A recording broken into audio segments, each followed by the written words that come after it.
What's the good word, y'all? Welcome to the Jets Flight Squad, hosting our trip around the world. We appreciate you guys joining. Things have been booming. It's been dope. I got my boy Gunny, New York Jets Situation Report. I got my boy Gino, Everything NYJ with me.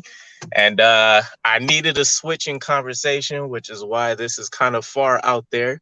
I know everything's been Aaron Rodgers. Everything has been free agent targets and all that kind of stuff. So considering for the most part, I don't think we'll have too many additional moves or surprise trades that come up.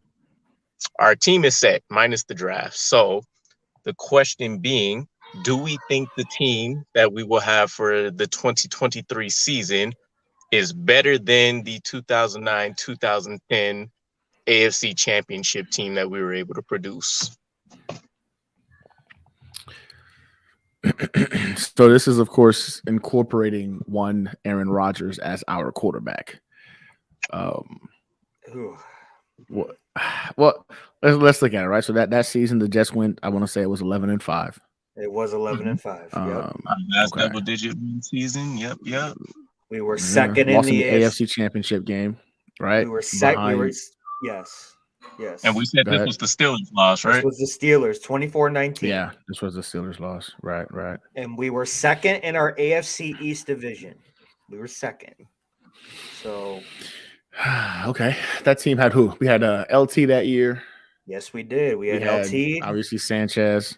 Jason Taylor. Was it Braden Edwards? Edwards was our number one wide receiver. Santonio Holmes. Holmes is that. Yes. Dustin Keller. Green. We had Faneca. Yeah, Sean Green. Faneca as well. Powell still. We had Faneca. Mangold, Ferguson, Faneca. I mean, damn. And then we had a hell of an offensive line. We did. Man, it's hard. Gino, did you see where we finished in like passing and rushing? I think we were like middle of the pack when it came to points scored. Like I think either 11 or between 11 and 15 in terms of points scored. I know our defense was top 10. I want to say maybe even top 5 that year, but I could be wrong. I'm looking. Was this the season where we led the league in rushing? Yes, we led the league in rushing with LT in green. Yes, we finished top. You said, Gunny, you said top 5. Is that what you said? Yeah, defense. I think top 5 in defense. Top 7 in defense. So that's cool. Top 7. Okay. And then offense, top 10. Top 10? They're going by individual players as top 10. I kind of, when I saw that, I'm like, I don't know about that one. That seems, that seems sketchy to me on that one. That seems sketchy. Yeah, I know I thought we were middle of the pack, but like I said, they're going by individual players. Top 10, I got you. Holmes, Edwards. I mean, is Keller kicked ass that year too. I mean, damn. Yeah, Dustin Keller had a great year that year. I remember that. Will Pro Football Reference tell you what we had that year? In terms for it should tell you like where we finished. The full offense, actually. Yeah, let me jump on there real quick. Yeah, I'm going on 3 different sites. I have like 3 different cameras. Okay, here we go. Yeah, so we were 13th in scoring. 13th in scoring in the league, 22.9 points per game. We were 6th in defense for points against. So since 6th in defense in terms of total points scored against us. Yeah, you know what? I'm gonna say this team's gonna be better just by looking at some of the couple of stats that I just saw already. I think this team is going to be better. So you're talking about our leading wide receiver that year was Braden Edwards with 53 catches for 904 yards and 7 TDs. I confidently say that freaking GW is going to crush that this year.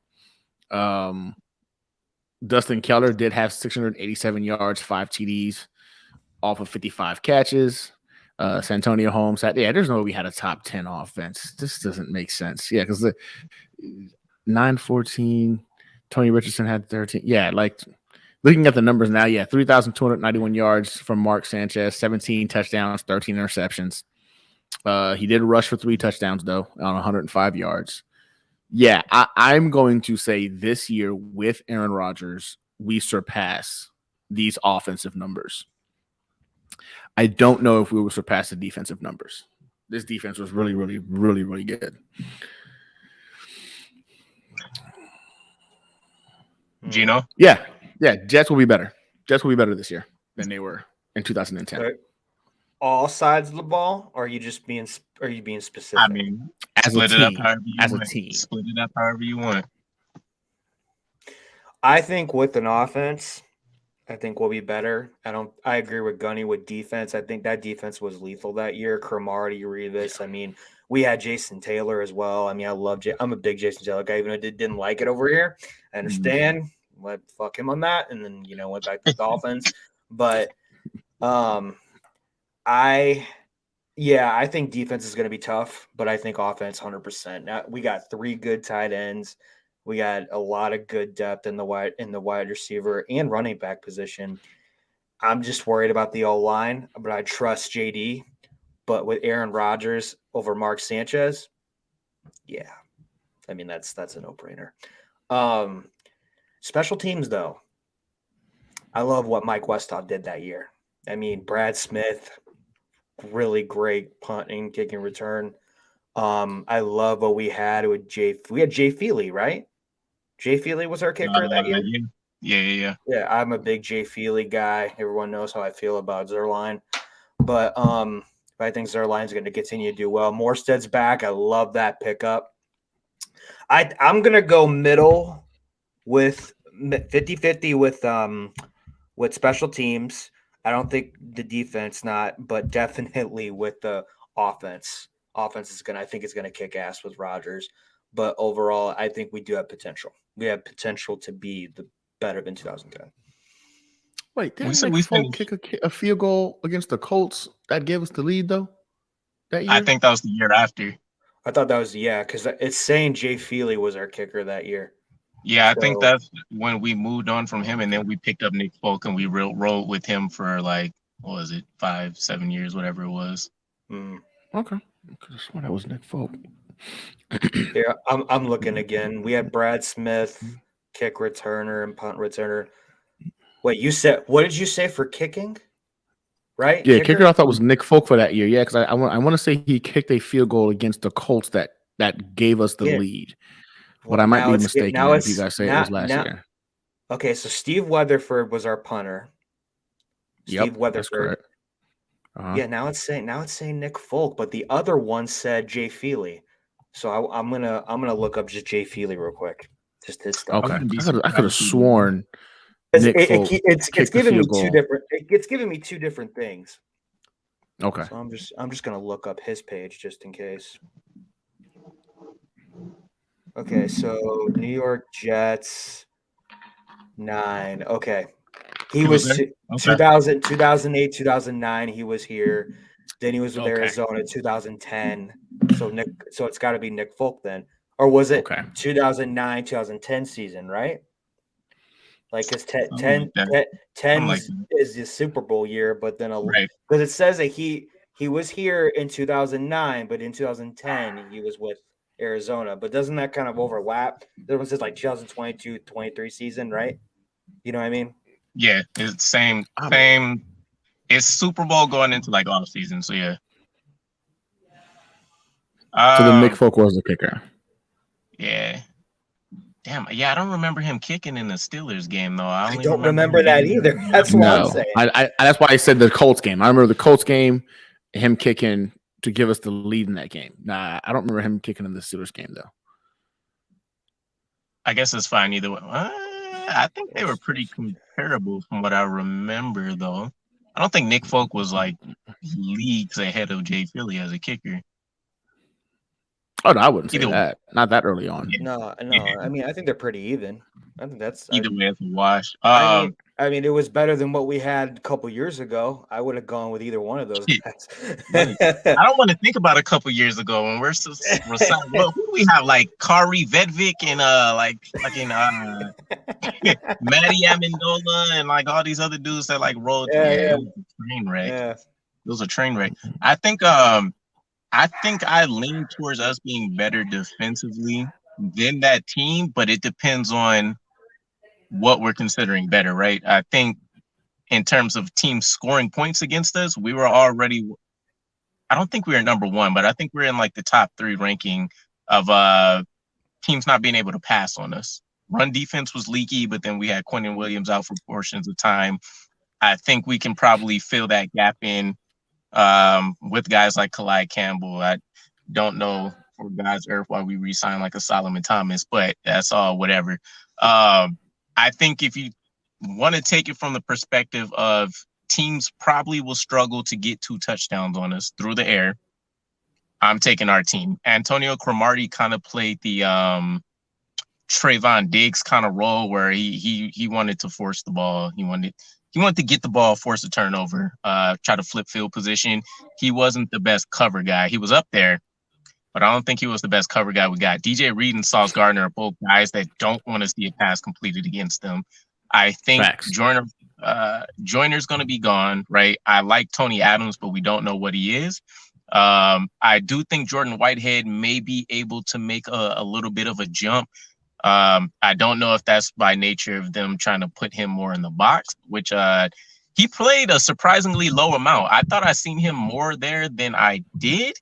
But when I seen the snap breakdowns, I think he was playing like, I want to say the number was like 53% of the time as a free safety, which is, to Green Bean's point, probably madness. It didn't make sense to me. Jordan Whitehead is Jordan Whitehead.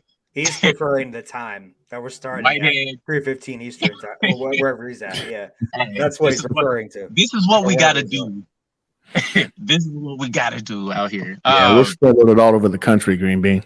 Yeah. It's fire. You know how Jets fans get. We're gonna get the football in whenever we can. But yeah, I think Whitehead improved. It'll be hard to get worse than coverage than really he did. I think at one point, Joyner's given up like 20 yards of completion. Whitehead, I think, was giving up like 15, 16. So you almost can't really do worse than that. There's going to be improvement there. I think a guy like Tony Adams, whoever we potentially bring in through the draft, will help a lot. I was surprised we didn't get Chauncey Gardner, seeing he got like $8.5 million. But now that I think about it, I don't hate it. We haven't seen Joe Douglas make a splash on the safety position at all. He gave up. He gave up Adams. He gave up Adams. Yep. We moved on from Marcus May. Whitehead might be his most significant investment, right? That's what I'm saying. Yeah, Whitehead's probably the only guy. 2 years, $10 million. So I don't know if he hates safeties or if like if he get Chuck Clark, so I guess he doesn't hate him too much. I mean, Chuck Clark is less than like $3 million on the cap, if I remember. It's definitely under like 4. Well, yeah, so, I'm just saying, like, coming to bring in guys in, like he's not going to make the big money moves, but he is bringing in people. It's looking like one of those positions where we just rotate guys continuously. You come in, we maximize you on your rookie contract. You go out the door, we add you to the compensatory pick formula. I'm perfectly fine with that. Although he was willing to splurge on Marcus Williams, so I think it just depends on the timing and what we're looking at with a roster. If we're not talking about Aaron Rodgers right now, and we're talking about Zach Wilson being our starter, an effective starter, then I think we probably end up going out and getting Chauncey. But yeah, I think the defense has a chance to be better than that team. I think it's going to be a very hard time for any quarterback to really find success through the air. And we've shown that we can keep that up over the course of a full year.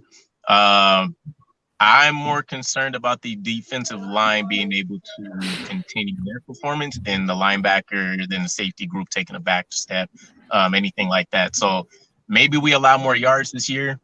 But I think we continue to be like a top 3 team in terms of passing touchdowns being completed against us. I think we only gave up 17 on a year, or 13. That's correct. It was 13, I think it was. It was one of those odd numbers.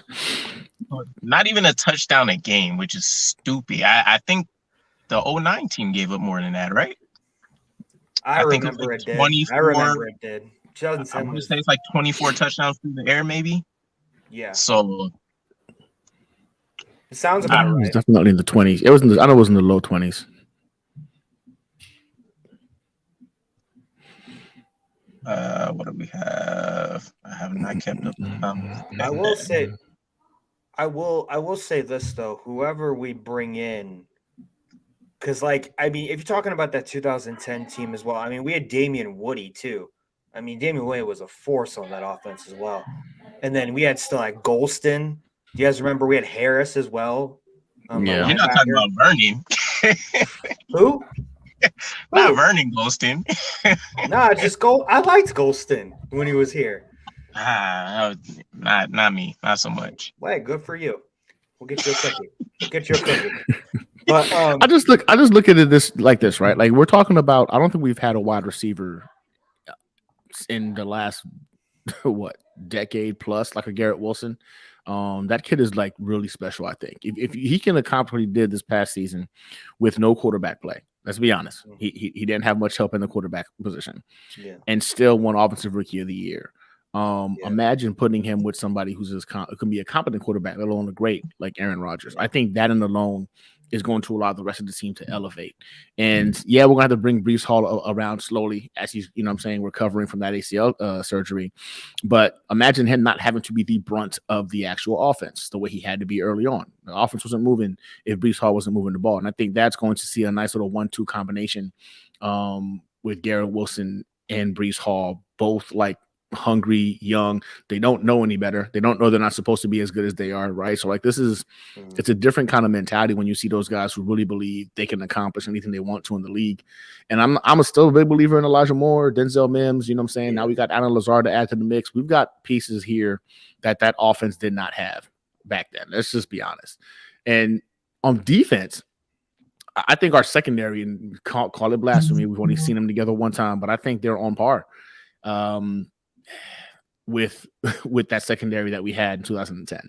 I think the real conversation then becomes defensive line, the linebackers, the safeties, where it's going to go ahead and see if it all comes together. But this scheme in itself, I think, has a lot of value to go ahead and really impact some plays. It's not very blitz heavy, the way it was back then. Like you're talking about, the front four pushing and getting pressure, which allows the guys in the back to go ahead and cover and the linebackers to come up and make plays on the run. So I think because of the scheme we're playing, I think the defensive personnel was probably better on the 2010 team, but I think this scheme is more of an elite scheme in comparison to the blitz heavy scheme. And I think that's why I like about this defense going in. I don't know if we're going to be a top 5 this coming off season. We haven't seen enough in the off season yet to really know for sure, but I definitively feel there's no way this team is outside of the top 10 in terms of defense. There's no way. True. I think the key number, because it's the way our defense is built, right? The comparison I was thinking about when I originally came up with like the question for this is we were running a 3-4 back then. So everything about the defense has to be flipped, right? 3 men on the defensive line, generally, excluding some of the exotic blitzes and stuff that Ryan liked to do. We were more of a coverage unit that, a lot of what you can contribute to the sacks we got were coverage sacks. Who did we say was on the line again back then? Was that Muhammad Wilkerson still? That's no, that's before his time. Oh, that's yeah. Damn, who do we have on the line? That's not Mike DeVito days. That's after him. That's after Sione. It's after Sione Puha. You're breaking up. Yeah, you're breaking up pretty bad. Damn, why can't I remember who was on the line? Hold on. I'm pretty positive DeVito was on that team, if I'm not mistaken. I think you're right. I'm pretty sure DeVito was on that team. DeVito, and then wasn't Sean Ellis? Wasn't Sean Ellis also on the team? I feel like he was gone before then. Nah, man, I'm pretty positive Sean Ellis was on that team. Was that the same year he ended up retiring then after the loss? I don't think we had him for both championship games. Man, I'm having a brain fart too, man. So hold on. I can't check on my phone DeVito. because it's gonna end up chopping off my StreamYard. But yeah. Either way, though, to go back to Cummings was one of our defensive ends too. Yes, Cummings was on that team. Vernon Golston was definitely on that team. I'm trying to think. Did we have Dwight Lowry then too? I think I'm skipping ahead like a couple drafts. I don't think Dwight Lowry was in the roster then.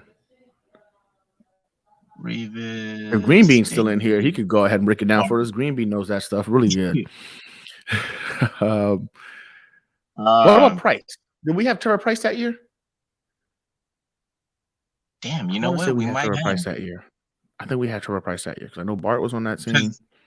He said we had Taylor. So we had Jason Taylor, yeah. Greenbean, do you remember who was on the defensive line for that 2009 championship team we had? We are struggling. We threw out like Mike DeVito. We threw out Golston. We threw out he said Chris Jenkins. And then Cummings was on there. Was Chris Jenkins on that team? He said 2010. So was that the year after?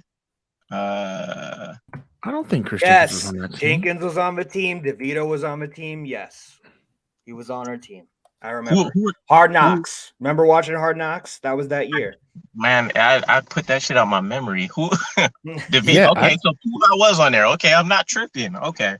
No, DeVito was there. Jenkins was there. Golston, Harris. You guys remember Harris? Yeah, I remember Harris. Yeah. Taylor. Who else was on the defensive line?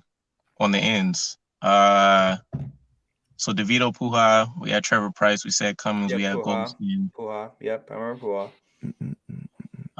Jenkins was on the team. He got hurt. Yeah, I remember a lot of people talking about Chris Jenkins there. Yeah, he got hurt a lot. This is funny. Was there a guy named Cummings on the team? For some reason, I remember it was his first name started like a J or something, right? Jerwin Cummings, maybe. I thought it would have been like something Win Cummings.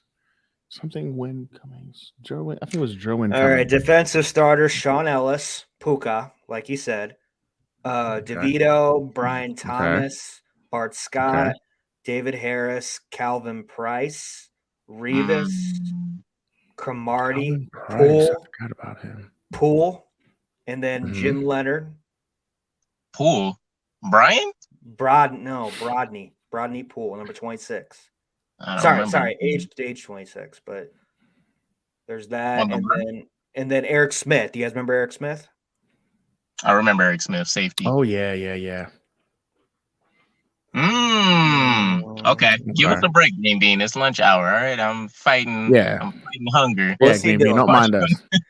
Nah, he's like, come on. Like he's right though. Like we. What? Am I wrong? No. He's referring to like us not knowing it. Yeah. Just a little bit of shade. Jamal Westerman.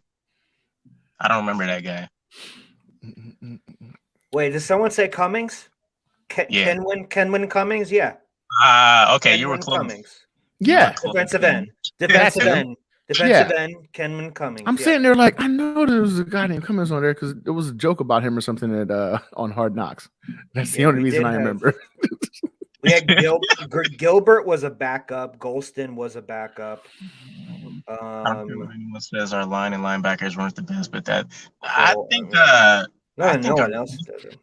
I don't know. Our D line and linebackers were always okay. David Harris and Bart Scott were really the heartbeat of that linebacker unit. Obviously, playing middle. Calvin Pace always overachieved to me. I understand. I don't even remember who was on the other side of him. We cycled through so many left outside linebackers at one point. Lowry, Maga. Hey, gents, I gotta jump off. All right, Danny. I gotta jump off, guys. Yeah, jump off. I got you. Trying to maximize this hour. Y'all know how it is. Absolutely. We'll get back to it. Peace. Later, gents. I just looked. Marquise Douglas was a defensive end on the team. I don't remember Marquise Douglas at all. Marquez. Yeah, Marquez Cole. Marquez Cole, yeah. He said Marquez Douglas.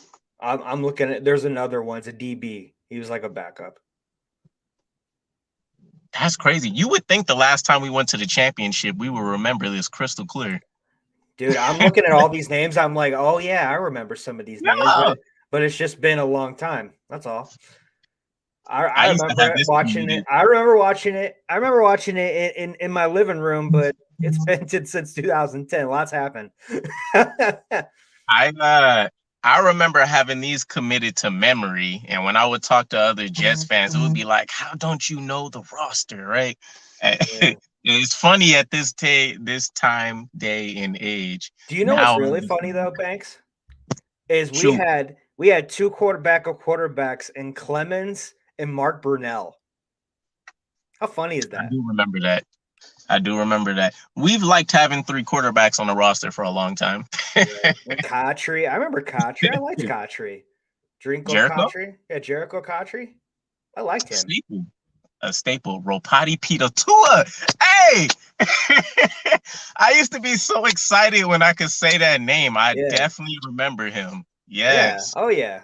He was awesome. I liked him a lot. Ryan Thomas, Jason Trusnick. I don't remember who that is. That sounds like a special teamer, though. Yeah, he's Trusnick. I thought I saw him. I have a list I'm looking at, so I'm just to make sure. Dude, do you remember Joe McKnight? I do. Joe McKnight was one of my favorite returners of all time. God, I like him almost as much as I like Bilal Powell. Bilal Powell? Wow. That was my guy. I used to be so mad when we would go out and sign a guy like LT or somebody like that. Obviously great, but I was like, man, give my boy some touches. I think he averaged like 90 something, maybe 70 something touches a season. Yeah, it's like it's not enough. Oh, David Clowney. I just interviewed him. I know David Clowney. Clowney, wide receiver. Wild wave. But Puka, though, I loved Puka, though. Puka was my boy. I loved Puka. And then Sean Ellis. I like Sean, but he was. And then, I remember Brian Thomas. Do you remember Brian Thomas? Nah. I remember a little bit. Not a chance. Dude, was McKnight? Our O-line was so good. Dude, Brickashaw, Ferguson, Mass Lawson, Mangold, Moore, and Damian Woody. Facts. Was VR, if you remember, was McKnight the guy that was killed by a drunk driver? Harlan. What's Harlan saying? I don't know. He's probably hearing us run through the names. Damn, hearing all these names make me wonder how we made it to the AFC Championship games back to back. Those are household. It's household for the Jets. We can make anybody. It's the joy of being a New York Jets fan. We can make anybody sound like they're an All-Pro. Yeah. Oh, okay. Brian Thomas was a linebacker. Yeah, I don't remember him. To be fair, though, I don't remember a lot of people outside of Calvin Pace, David Harris, Mark Scott. Like anybody else from that time is kind of like in the back of my brain somewhere. Yeah, but I just remember that O-line. I loved our O-line. I loved our offense. It was just shaky. Sanchez looked good at times, and he didn't look good at times. Our defense was good, but there was a couple holes on defense. But I still thought that we had a great team. I mean, Chris Jenkins. I mean, I know he got injured. He had attitude issues, but I still loved him. I think if you're going to compare now I'm going to make my final thing. Garrett Wilson is going to be the next Devontae Adams for Aaron Rodgers. I really do think that's going to be the case for him. I think Lazard is going to be the next Greg Jennings or Donald Driver for Aaron Rodgers with the Jets. And whoever we keep more, or if we keep Davis, he's going to fill in those guys really well into like a Randall Cobb or, like I said, Donald Driver, Greg Jennings, because, they're all boys. They all love each other, which they should. They all won a Super Bowl together. So I get it. But I think comparing those type of wide receivers one-on-one with each other. Yeah, I think it's good. What do you think? I think those are lofty comparisons. Garrett Wilson is always kind of an outlier to me. Like even during the draft, I was a guy that wanted Drake London, but I didn't want Drake London. I wanted Williams from Alabama.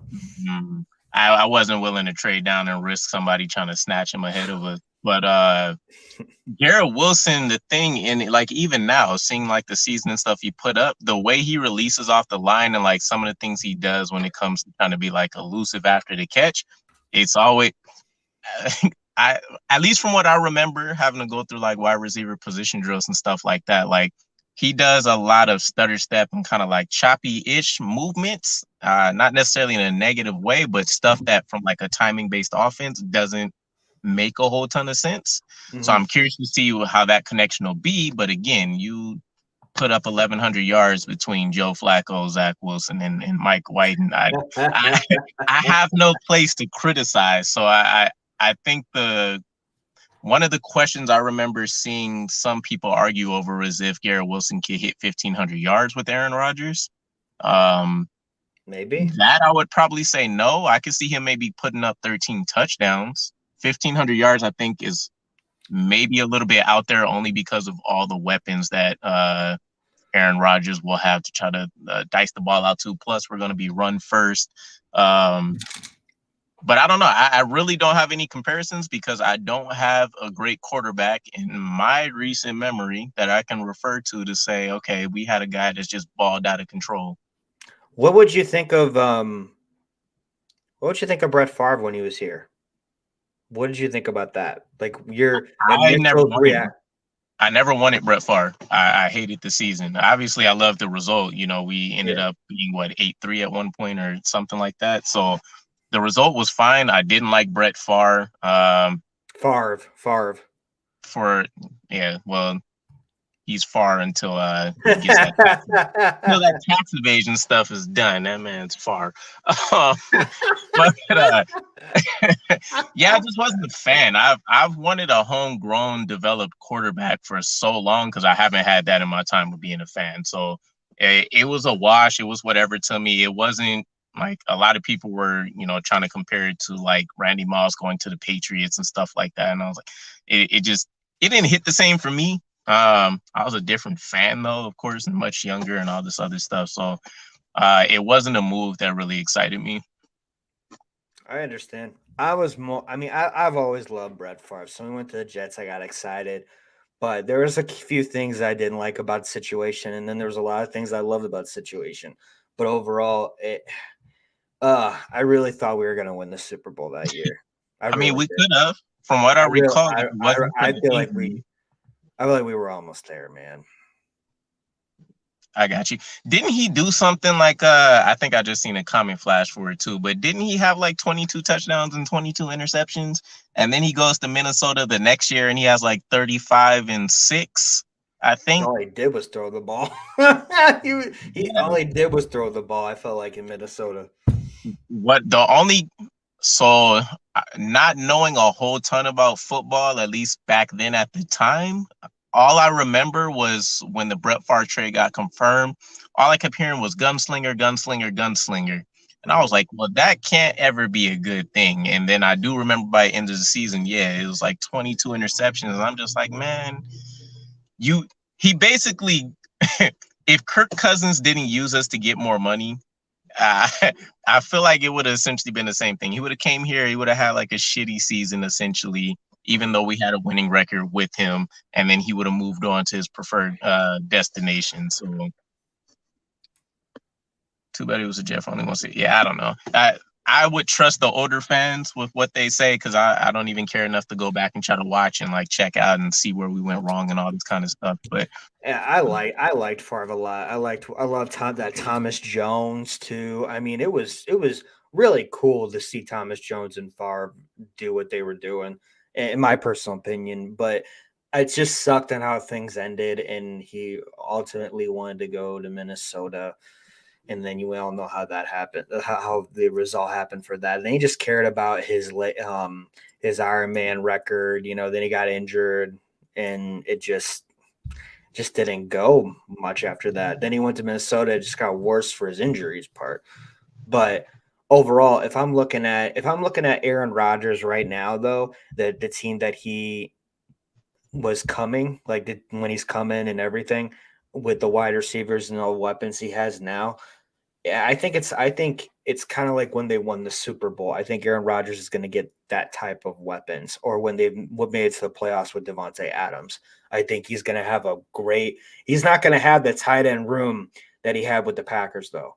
I mean, we have a great tight end room. As far as, now with the wide receiver weapons that we have and the running back room that we had, I guess you can compare them a little bit. But overall, I think Aaron Rodgers is going to have a lot to choose from. And I think this could potentially be a very, very good year. Yeah, I remember a lot of the rookies essentially summing up their thoughts about the offense being, who are you going to guard, right? I think Elijah Moore ended up kind of hitting it on the nail. He's like, if you take me away, Garrett Wilson's going to go out there and, rip you up. You take Garrett Wilson away, I'm going to do damage. If you focus on both of us, Corey Davis is just going to be picking up chunk yardage repeatedly. You take a look at Breece Hall and what, they saw from him during practices. Michael Carter, you had to be excited about. So it was really like, what's the poison you're going to try to pick to hope that you can get a victory against us?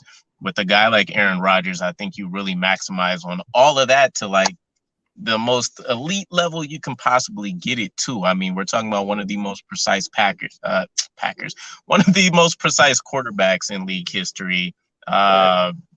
I keep seeing that stat flash up that he's had the most amount of touchdowns since entering the league. I think we're ranked 31st. So I think it's just a perfect blend. We set him up with an offense that should be able to get efficient if we can grab like a Ben Jones. We get back to a ground game where maybe we can top 2,000 yards again as a team. You have some very shifty weapons out there on the edge with Garrett Wilson. You get to a big guy in Alan Lazard, Elijah Moore. We don't know what his ceiling looks like, but again, I still go back to that rookie year. A lot of people thought that he could walk into the season as our number one wide receiver. So it looks good. Top of that with Tyler, I was going to say Tyler Kraft. Top of that with Tyler Conklin coming in, you feel, better about what he would be as a receiving option. CJ not having to stay attached to the line, hopefully the entire time. I think there's a lot more that we can do in terms of some of the subtle shifts in the offense that we want to make use of. So I'm excited. It's going to be very interesting overall. There was a lot of great things that happened in the 2010 season. There's a lot of things that sucked during that season as well, especially when losing the AFC Championship game. The way we won against the Patriots, that was awesome that year. The way that we won off a field goal with the Colts, like everything was great, and we had some players that were great. This year, it's just going to feel a little different because this is more of a sweet spot for me now. I think this team, and I haven't felt this since 2010, actually. I can actually say that. Since 2010, I haven't felt like that the chip that we've had and the people that we put together now than right now with Aaron Rodgers getting him. And I think Harlan brings up a good point, the thumb. And I was getting to that, and I'm glad he brought it up. The thumb injury, we'll see how that plays. The thumb is his thumb's been giving him issues for like what, a year? Maybe two. I thought it just popped up this season. So like a year then? So it's a year two. If it did come up last year, I think it was like a re-aggravated injury. But yeah. But overall, we are getting a very determined Aaron Rodgers. We're getting a pissed off Aaron Rodgers. So that could also do damage too. I mean, when someone's motivated like that, hell, when I'm motivated like that, everybody needs to get far away from me as much as possible because I will ruin your life. So I like it. I like where we're going. Just get the trade done. That's all I care about. Just get the damn trade done. Let's move on. I think there's two things that I really want to see come out of this season, even if ultimately it doesn't end in a ring, because it's been something with a lot of the teams that we thought we were going to have success with in the past. One, even last season, a lot of people say our record wouldn't have been our record if we didn't face as many backup quarterbacks as we faced. We don't have any control of that, but fair point. It is what it is. So I want to see us actually be able to win against teams that generally have winning records. And then two is kind of more of like the eye test thing. Like even at some of our most dominant games last season, when you took a look at the field, if you just watched like a single quarter, you still seen a lot of struggles where we couldn't get to first downs, where we had, series that we finished negative yardage in plays for. So stuff like that gets really aggravating. I can't see that being the same thing with Aaron Rodgers. So that's the perk of 18 years of experience. He knows how he's going to want the offense to function. So, I want to see us to be able to go out there and beat a bully again. That would be great. Let's go out there, get her done, punch some people in the mouth, and look at the scoreboard and see like a 35 to 20 finish. I mean, I appreciate the memories that we had in the 2010 season. I really did. It was great to be on Hard Knocks. It was great with everything happened that year. Some of my favorite players came to the Jets. It was awesome. And people kept telling me, hey, your team's good this year. I'm like, I know. I'm expecting AFC Championship game. And what did we do? We did. And now going into this year, just like VR just said right now, no, was it VR? You're talking about the AFC. No, we're getting something about we're getting a team. We're getting a guy that. What was it? Was it the stats one, 28-12, all that kind of stuff? No, we're getting a team that. Here we go, Harlan. Here we go. We are getting an Aaron Rodgers who wants to prove he isn't finished yet. Exactly. That's the kind of guy that we're getting. And I think it's going to work out really well. Now, here's a question for you. And then I got to hop off. We'll end after this question if you got time. What do you think if Aaron Rodgers starts to act up and gets out of control a little bit? What do you mean by act up? Like, everything, all the drama that's happened with the Green Bay Packers over the years. Like all the stuff that's happened with management, all the stuff happened with coaches, all the stuff happens with players. If that acts up again, in my personal opinion, I think it's going to be under control because we have guys that are dogs just like him that would fix the situation. What do you think? I don't really see that happening. I think a lot of what happened with Green Bay is you're seeing a deteriorating relationship. He brought it up. They go out there, they unexpectedly, draft Jordan Love in the first round. You pretty much send a message to him right then and there saying, hey, we're planning on moving on from you, even though we want you to decide when you want to leave, right? So they didn't know if that meant 5 years. And then you go out there and waste a pick on a Jordan Love when he's been begging for a wide receiver for a long time. As far as from our side, Robert Saleh has proven to be a great manager of people. And in relation to that, a great manager of drama. I mean, even a lot of the stuff with Mike LaFleur and Elijah Moore and like Denzel Mims and all that kind of stuff, we don't hear about those until time after the situation has already come up. Everybody gets their initial, reviews and perspective and all this stuff. We get facts a whole lot later when it doesn't matter anymore. So I like that element. We do have a lot of players that they kind of have what do they call it? Like type A personalities where they're a little bit more dominant. And so we've seen guys stick up for each other, like Justin Hardy. He's been a good one that has come to the defense of like Mekhi Becton with all his weight issues. Mekhi Becton himself tends to stick up for a lot of his teammates from what I recall via like Twitter and stuff. Sauce Gardner has been one that's been vocal right out of the gate. Elijah Moore tries his best to be positive when he can be. And so, Breece Hall, there's a lot of list of players you can go down now and look at and say, they're immediately going to try to jump into the situation, even if we don't hear about it, to try to get it fixed. So I can't see Aaron Rodgers being the cause of it, but if something did come up and, whether it's Aaron Rodgers, whether it's Elijah Moore, whoever else, I think there's a lot of support within the locker room itself before it even needs to get to Robert Saleh where that can be handled. I agree with everything you're saying. He's great. He's great with those type of things, especially with the Olbrooks situation with Quinnen Williams. They nipped it in the bud, for a week or two, and then it was done. The way that he's handled people skills is remarkable, and I agree with VR right here. He has to improve his time management. He has to improve with switching things up when he's playing, but with people, that's not the problem. The problem is he needs to work everything he can while the game is going. And that is frustrating for me. But I agree with the people part. I think he's great with people. I think Joe Douglas is good with people. But overall, I agree with what VR's saying. That might be a hidden perk of having a guy like Aaron Rodgers. I mean, when I think about the first 2 years of Robert Saleh's tenure, they went full force youth.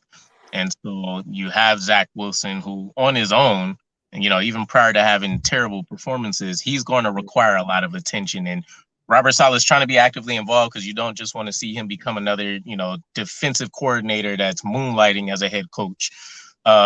Then you have all the additional drama: Denzel Mims, the food poisoning, Elijah Moore, trade request.